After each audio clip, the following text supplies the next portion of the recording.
Try to imagine a space so still you could fall asleep, read a book, or place a phone on the table, without fearing it would move even 1 millimeter.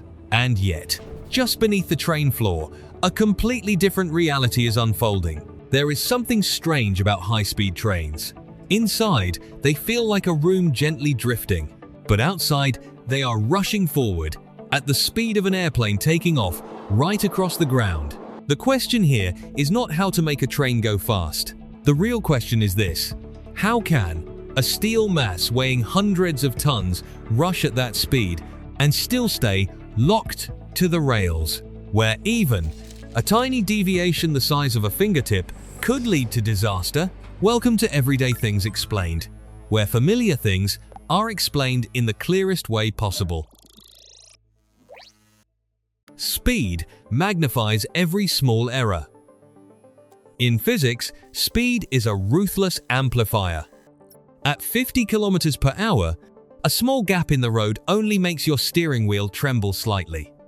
But when you accelerate to 300 miles per hour, meaning roughly 480 kilometers per hour, an error of a few millimeters is no longer small.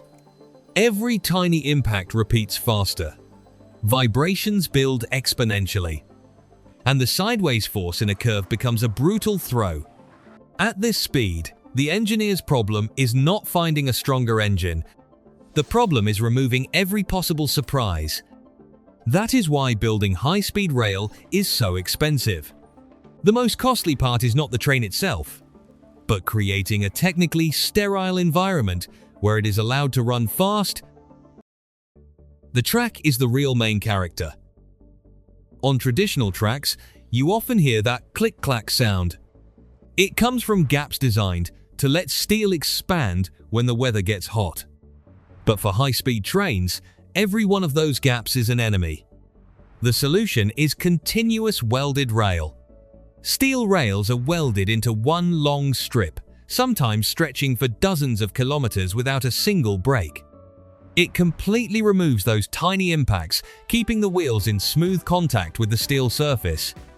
And to maintain speed, the path must be flattened. If old railways bend along hillsides, high-speed rail chooses confrontation, cutting through mountains with tunnels, or crossing valleys on enormous viaducts. In 1964, when Japan introduced the Shinkansen, they changed the game. They did not try to improve the old tracks. They built a completely independent system. High-speed rail runs on a promise that tomorrow's track will be the same as today's track, down to the millimeter. The wheels are steering themselves. If you look closely at the wheels of a train, you will see they are not flat like car wheels. They are conical. This design is extremely clever. When the train shifts slightly to one side, that cone shape helps the wheels correct themselves back toward the center without needing a steering wheel. The wheels do not just roll. They are self-steering. But at high speed, this mechanism has a dark side: hunting oscillation. The train drifts left, corrects to the right, but because it is moving too fast, it overshoots to the right. And so it begins to swing back and forth, like a pendulum growing stronger and stronger.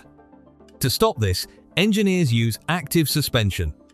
It reads vibrations in real time and uses dampers to cancel them before passengers can even feel them.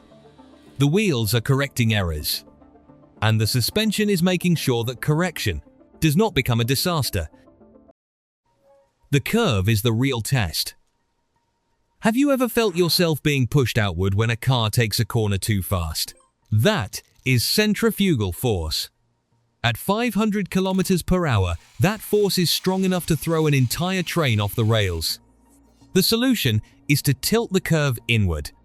Just like riding a motorcycle through a bend, you lean your body so you are not pushed outward. High-speed rail does the same thing. The outer rail is raised slightly higher, helping the train hold the curve more steadily. Some advanced trains even have an active tilting system. The train body can tilt up to 8 degrees relative to the wheel axis, like a track athlete leaning while running around a stadium. A small tip for you: If you easily get motion sickness, choose a seat near the middle of the carriage and look straight in the direction of travel. When your eyes, ears, and body receive consistent motion signals, your brain becomes less stressed. The track never sleeps. In Japan, there is a special train you can never buy a ticket for, Dr. Yellow. It runs at night to scan every millimeter of track and overhead wires using laser sensors. Safety does not end when the route is finished. Every night, while we sleep, the high-speed infrastructure is still being examined. Every small deviation is repaired before the sun rises. High-speed rail is a completely separated system. No road crossings. No animals or pedestrians can accidentally enter.